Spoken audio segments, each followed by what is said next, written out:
A young woman who served in the United States military, made her way back from Afghanistan and started falling into a deep state of depression. And then there was the earthquake that took place in Haiti. So she decided that she wanted to go and volunteer, filled out the passport application, and then several weeks later, some federal agents showed up at her door. They found out she actually had not been born in the United States. Now her defense at trial was, look, I honestly thought that I was. This is something I've been told growing up, and despite what I thought was pretty good advocacy, she unfortunately ends up being convicted. So then we move to sentencing.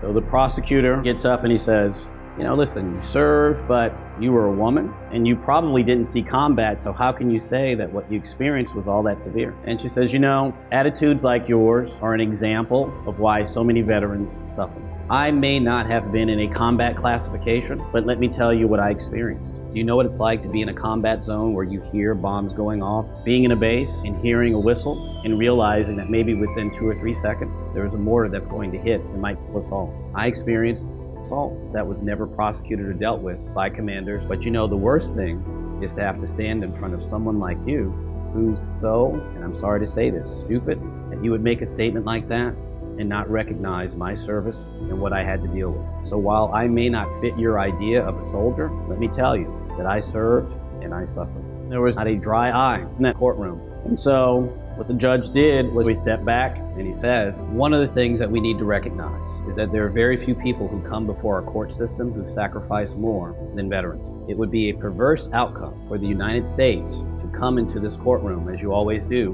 and ask for someone who is the leader of a drug organization and sells out the people who work for him and to let that person walk away, but then for you to ask to give this person 6 months in jail for making a false statement in connection with the passport. Not only am I not going to send her away to prison, but what I'm also going to do is I'm going to withhold the adjudication in this case, and she's free to go ahead and go. Subscribe to the NACDL channel.